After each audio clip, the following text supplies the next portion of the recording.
I've always been interested in lucid dreaming and like how you do it. So can you tell us like how that works and like how you started lucid dreaming? Well, I've been lucid dreaming since I was, I'd say, 12 years old. That's as far back as I can remember from the first time that I noticed that I was dreaming in a dream. I actually asked one of my teachers because we were having a conversation about dreams, and I raised my hand and I asked her, well, what is it called when, I was in a psychology class, and I asked her, what is it called when you know that you're dreaming while you're in a dream? And she said, that's not possible. Really? And I was like, it has to be possible because I've done it. And then I asked everybody else in the room, I go, has anybody else experienced this before? And nobody else raised their hand. So I was like, oh man, am I weird or something? Like, yeah, but as I got older and I started doing more research on what it was that I was experiencing, I started to do some research on YouTube, and I found that there's lots of people who know how to control their dreams. I've heard of people lucid dreaming before. That's weird. Yeah, but me as a kid, I didn't even know, and I didn't really share this stuff that I was experiencing with other people because I wasn't sure if it was normal or if I was the only person with these abilities. But as far as I knew, nobody else could even relate. It's weird. Yeah, I've heard a lot of people say that they have lucid dreams, but when I get them to describe it, though, they don't describe the same things that I'm describing. But when I say lucid dreaming, I mean being aware that you are dreaming while you're in the dream. But I've had a few conversations, like I've gone to a metaphysics store and I'm talking to a lady who knows a lot about crystals and astral projection and, you know, all the spiritual stuff. And my friend was there and we were talking about dreams, and my friend was saying about how she has had a lot of dreams that were bright colors and very memorable. And the lady said, yeah, those are lucid dreams. And to myself, I'm like, that's not what a lucid dream is. That's a vivid dream. A vivid dream is when you see the bright colors and it's very memorable. But if you didn't know that you were dreaming while it was happening, then you weren't lucid. But lucidity is when you're aware of what's going on while it's happening. Like, what would you say is like the exact definition of lucid dreaming? The awareness of the dream while you're within the dream and being able to create while you're in it. Because when you're in a dream and you know that you're in a dream, you can create something like that. So whenever you think of something, even if it's a fear, if you think of something that you don't want to happen, it'll happen immediately. Or if you are conscious in the dream and you know that it is a dream, then you could turn it into a lot of things. Like this one time I was in a dream, because I've had so many lucid dreams. I do it multiple times a week. But is it exhausting? Like no, it's more fun than being awake, honestly. Yeah, because you can create whatever you want in the moment, and you don't have to wait for the universe to respond to you. Because when you're in your subconscious, it's immediate. I thought about something that I wanted to do because I noticed that I was dreaming. I'm just like, oh man, okay, I gotta think of something to create. Rollerblades. So as soon as I thought of having rollerblades on, I looked down, and sure enough, I had them on my feet. So I was just able to skate around and stuff. I wonder where that comes from. Like what really is it? You know? It's our subconscious mind. It consists of all the things that you've experienced throughout this lifetime, and all the faces that you see in it are faces that you've seen throughout your everyday life while you're awake. Because that's what you have to do though when you're having your dreams, being able to analyze and pull from it what you need to know what they're trying to tell you. Because dreams are just metaphors. Yeah, I've always been into like dream interpretation ever since I was like a kid. Okay, what do you think is the main thing that's like holding us back from our truest spiritual nature? Like the thing that keeps us from meeting our higher self like as frequently as we could. Being stuck in a habit or doing things that we're already familiar with and not being open-minded. A lot of people do the same thing the same way because they know it works that way, but you gotta work for neuroplasticity, so you want to be able to do things in a way that you haven't experienced in order for you to gain more wisdom from the different experiences. But you're not learning anything new if you do the same thing the same way. You know, if you go to the same job, do the same job at the same times of the day. Yeah, that's not going to teach you anything new. Yeah, you'll get really good at what you're doing, but you're not getting good at new things. You're doing the same thing all the time. I think that's what holds people back more than anything is being stuck in a system or a loop or whatever you want to call it. So, like, would you agree that, like, we're creatures of habit is what they say? Certainly. The people we hang with, once we find a liking to them even a little bit, even if we find out they're not good for us, we'll gladly, stay attached to them anyway. Being attached to a lot of the things in this realm is what holds people back more than anything. That's true. There's spirits who are willing to help us on this journey, and as you continue to climb in your spirituality, you can travel to different dimensions, have conversations with any being in the world or in the universe, really the omniverse. But how many beings are there? You think it's like there's 7 billion people? Do you think it's like 7 billion different creatures? I think it's a countless number. Because some of us have the ability to be in different forms at the same time, but time doesn't really exist anywhere other than here anyway. So time is an illusion. Yeah, but I can be here and in another realm at the same time, which I am, or we all are, but we're just not aware of our different existences beyond the three-dimensional. A lot of us aren't anyways, but there's many people who, well, I assume that there is a lot more people who have the ability to talk to spirits if I do. We're in the age of Aquarius, so like we're more apt to like learning and being open to learn new things and being more spiritually awakened than like the last generations. I found out about the law of attraction. I was like, oh, this is what I've been doing. So then I like went from there. Okay, like the manifestation and stuff, like meditation. Yeah. How old were you when you first started to realize your spiritual nature? And like also question stuff, you know, that was taught to us by the media and teachers and like parents, like just questioning like just everything in the world. Like, how was that, like, for both of y'all? When y'all first started, like, that don't make sense. It's kind of weird.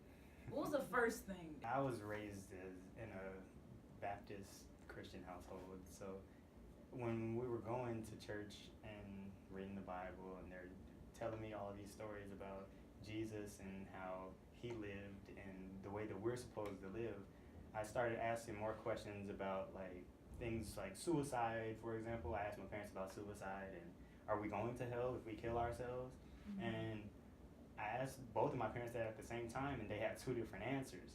So that got me to thinking maybe people who are Christians don't always know all of the answers. So that was the first thing to make me go, what if the only reason why I believe this stuff or we believe this stuff is because of where we were born? Because people in China don't usually believe in Christianity, so are they going to hell just because they weren't born in the right place to know this religion? I had the same like thing where I was like, but why would God throw all these other people in hell for not believing in, like, for not being Christian when they can't help it? You know, it's like the kids are just born into it, like they can't help it. And so I always had that question as a kid, like over and over. I always keep asking that, but that don't make sense. I know, and I didn't want to believe like, oh, they're going to hell because I was like, that's not right. Right. Especially if they portray God to be merciful, like that's not merciful. It's supposed to be a loving God. Yeah. Right. How understanding is that? If you're throwing people in hell just because they don't believe in a certain book?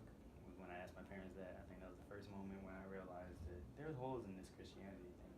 If there's people who've been doing it their whole life and they still don't have a full understanding.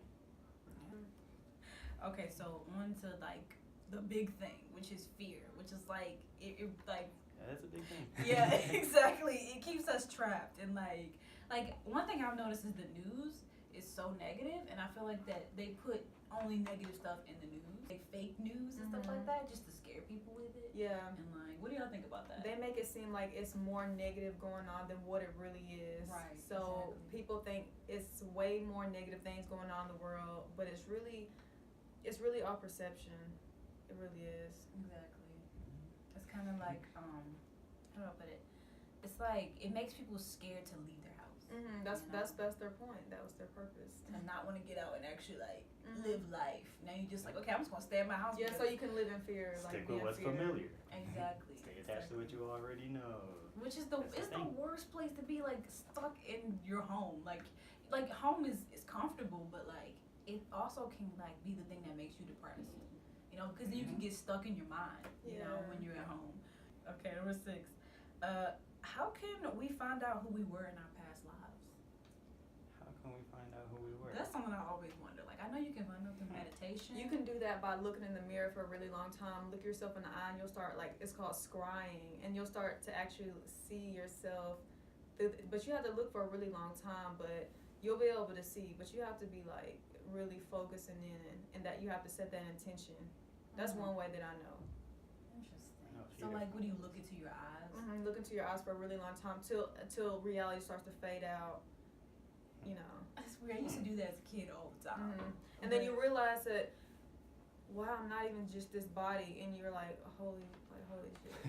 So it's That's like, so weird. It is like you were like when you look yourself in the eye for so long, you're like, whoa, like there's more to this. Like this is just like a physical body. Like there's way more to this, and you'll be able to see more than what you thought you could. Interesting. A way I know that you can find yourself in who you used to be, or I guess it's who you still are, because it forms you into who you are now. If you have something that you naturally have an ability and you're really good at it, it's probably because you did it in a few past lives. Like, for example, me, I'm really good with both of my hands, and I've been playing baseball my whole life. So it would only make sense for me, at least, to know that I've been playing sports for a long time, because any sport I ever played, I've always been good at them. So there's no way that I could just immediately get good at everything without ever practicing much, unless I really did have past experiences with it. Interesting. But I also noticed that if it's something that you already did enough with in the past life, the universe will keep putting obstacles in your way so that you can't stick with it. So, for example, me with playing baseball, I've been doing it my whole life, and there was always something to get in my way to keep me from doing it long term as a professional, even though I had the ability to, but it was consuming so much of my time that I didn't really know myself until I detached from that. But it's really easy to get attached to something that you find as a part of your identity. But I really didn't find my true identity until I was willing to let go of all the stuff I was familiar with. Yeah, I'm gonna do that.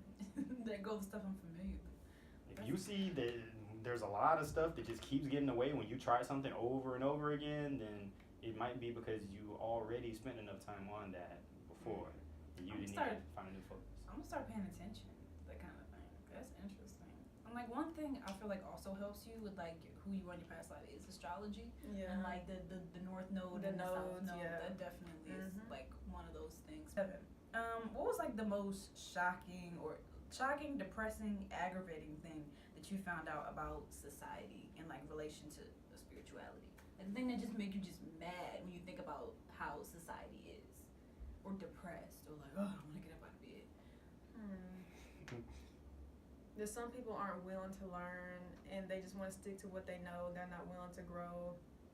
Right. Yeah. The thing that bothered me a lot was seeing how, well, once I got more information about what we should be putting in our bodies and what we shouldn't be, I just started noticing that there are a lot of really harmful products that you can buy at the store that will really hold you back spiritually and ultimately lead you to an early demise. But seeing people who unconsciously consume things without really considering that it might not be good for them long term, just because it tastes good right now. And like the thing with like I've noticed about alcohol is that they sell it like it's so delicious and so great, and like they'll put it on like commercials and like the alcohol like being poured on the ice, like it's just so amazing. But then they won't tell you that it's like the number one leading like reason for like domestic violence, and it's just like it's crazy because so many people like suffer from alcohol, but they still sell it, and it's like how come you don't decide, okay, this is causing enough trouble, let's take it off the market? But they never do. And in the videos or in the commercials, they always have everybody looking like they're having fun. Right. They don't ever show somebody throwing up in the corner or the next day with a hangover and they can't even see the sunlight because they have a headache. Like they don't show any of that in the commercials. Yeah, exactly. And like the depression that you feel when you drink, you're like, oh. Is that all for shocking, angering things about society? No, there's a lot more things that disappoint me, but the food is a big one though. What people put in their bodies. It's not just food. I don't just mean like things that you put on a plate, but things that people consume unconsciously, whether it be via social media or watching too much television. Like anything that you're putting into your mind or body and you're doing it in excess, or you don't consider that it might be leading you into negative situations, that's the thing that disappoints me. Because some people just sit back and feel bad and complain, but they don't realize that all of these things, you're attracting them. Like that's how the mind works. Now, if you feed yourself high quality electric foods all the time, and you're not consuming hybrids, and you're not spending much time watching television, you'll naturally have a lot more positive thoughts. It'll be easier for you to manifest the reality you want. That's true. But if you stay attached to the regular stuff, or the stuff that makes you happy in the moment, long term, you'll probably be unhealthy. Because some of the stuff they put in like movies and TV shows is kind of like, that's a little disturbing. You know, it's just kind of like stuff that people are too okay with. You know, it's just like, it's like the violence. It's like it's just so violent in TV shows. Like I don't understand like violence is in the world, but they put it in like somebody stabbing somebody's eye out and just like slitting somebody's throat. Like you don't do that every day, so why do you want to see that? You know, it's kind of a little bit much, and like we're just so desensitized. So like let's talk about the vegan experience. Like you're talking about vegan, like being vegan gave you like superpowers, and like you know, like how I mean, it's hard. It's hard. It's hard to resist a lot of the things, at least at first. But once I started seeing the results that I was getting from resisting all the bad stuff, I was like, I'm never gonna put that stuff back in my body. It was holding me back all that time. I didn't even know it. They used to give me milk at lunchtime at school. Like, if I was sick, that's the worst thing you can do is add more mucus to your body. Like, that's not realize there was a lot of flaws in the system because they give kids milk at lunchtime and they'll probably give them a fruit cup, and that's the only healthy thing. But it'll be. Why do they give kids water bottles? Why do they give them milk? And if they do, it's fluoridated. If they do give them water, it's got fluoride in it and all kinds of other metals that could be harmful. It's probably got a really acidic potential hydrogen, so yeah. Oh man, there's so many things to fix about this. So many things. We got a lot of work to do. I got thrown off there. What was the question? It was about the vegan experience and like what vegan. eating like no meat does for you and your body, spirit. Well, physically, I noticed that it was a lot easier to keep my skin clear, and my nails and my hair got a lot healthier once I went vegan. Yeah. No, I know that acne, like it was a lot easier to be in a good mood. Chips and stuff give you acne. You need a milk. Yeah. That's just. But spiritually, it allowed me to reach different, I guess I could call it sections in my brain that I couldn't access before. Interesting. So now it's like I unlocked a new door, and now I have the ability to maybe empathize with somebody easier, or I can kind of, I can feel frequencies better than ever before. Okay. So if I walk into a room and there's people with bad vibes, like it's easy to pick up on that like that. Or if somebody's bothered, even if they don't say it, it's easier to feel that they're bothered about something. But before, it was kind of like a more negative mindset, and it was more about me. But when I really stayed disciplined with my diet, and I got the fluoride out of my diet, and I got fluoride-free toothpaste, and I stopped using deodorant with aluminum in it, and all these different things, then I was really able to utilize my true powers that I didn't even know I had before. I'm like, I didn't know that I could see the future or control my dreams or travel to different dimensions. Like, I didn't even know any of that stuff was possible until I let go of all the stuff that I thought I knew was right. We probably could communicate with each other like telepathically. Totally. Yeah. Yeah, we could definitely do that. Spooky, but I kind of want to know what that feels like to have like somebody else like talk to you, but without opening their mouths. Because I feel like we already do that with each other, like when we talk to each other, like with body language and stuff like that. We already like communicating by like how we like the facial expressions that we make. So I feel like we gotta kind of be able to do that in other ways. You know what I mean? Yeah. We have these abilities already. It's just getting tuned into them again. It's exciting, but at the same time, it's like, oh boy, got a lot of work to do. Yeah, it's a journey, that's for sure. It's not gonna come overnight. Okay, and number 9 is all about like the restrictions of religion, like that whole box of like what happens when you just take down like all religions. And when you take off the blinders. Oh man, you'll be able to see a lot more things for what they truly are when you don't have a bias based off of this is God's punishment for them doing this, or if something's happening to you, it's easier for you to see that you have control over it rather than you saying, oh, I'll leave it in God's hands. But if you come to the realization that we are God, then it's a lot easier to do what you want to do with your life, and you don't blame anybody else when something bad happens. But even if if you perceive it to be bad, it's still a learning experience. So It's not right for you to see something that bad happen to you, because everybody's got some sort of struggle or suffering that you have to go through in order to learn and grow from it. Take off the blinders. What about you when you were able to take off the blinders?